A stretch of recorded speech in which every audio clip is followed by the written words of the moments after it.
Today we're going to Totnes Castle in Devon.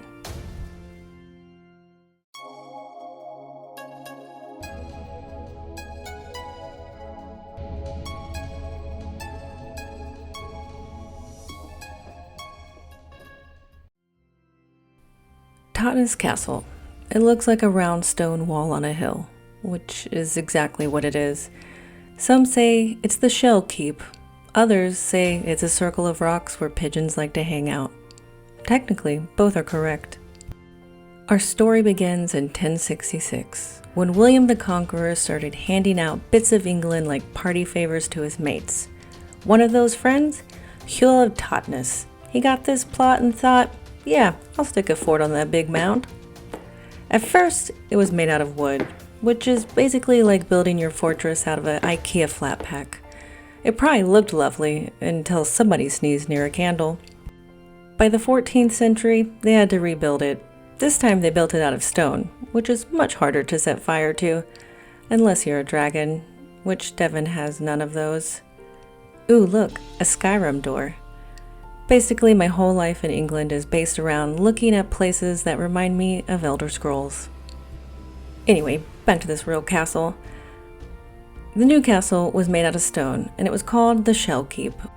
The keep was essentially a circle wall at the top of a hill.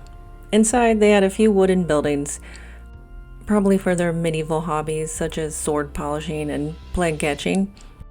But the best part of this keep, of course, is the view. From atop the motte, which is actually what the name of this little hill is, you could see invaders coming from miles away, or at least as far as a medieval person could see without glasses. The castle's military career, however, was very short-lived. By Tudor times, nobody cared, and it was left to crumble, which is kind of like a very on-trend thing for castles over here, it seems. You can actually see that little foundation square in the middle. There used to be a tower there, but nobody knows where it went. Now through this door, after looking out this lovely little peephole, we get to see one of the most exotic parts of the castle. The medieval latrine. Yeah, that's right. This is a medieval toilet right down this hole. I don't know how you balanced it or what happened, but that's where you did your business. But what this castle lacked in epic battles, it made up for in bunnies.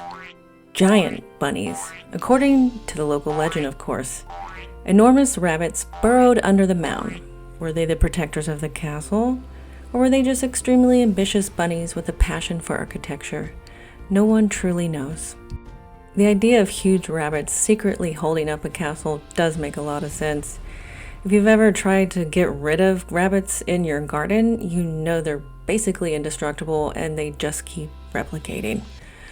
Some say the rabbits undermined the walls, which is why it's crumbling today. Which is ironic when you think that most castles are built to stop things from undermining them.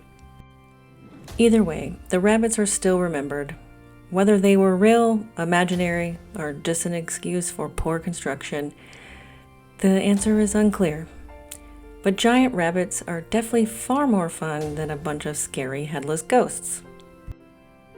The castle overlooks the town of Totnes, which is like if you mixed a bit of medieval history with a craft fair sprinkled with yoga mats, which I personally love. Totnes Market actually dates back to the 12th century, which means people here have been buying and selling vegetables for nearly 1,000 years. The town is famously arty and eco-minded. It even invented its own currency back in the day, called the Totnes Pound. Well, unfortunately, it never caught on internationally, which is probably why you can't use it to buy a pint at Wetherspoons. But I bet this beer library might take it. Totnes is now filled with painters, musicians, and drum circles. Built by the Normans, supported by the rabbits. Be sure to check it out, and like and subscribe, or a big bunny might eat me.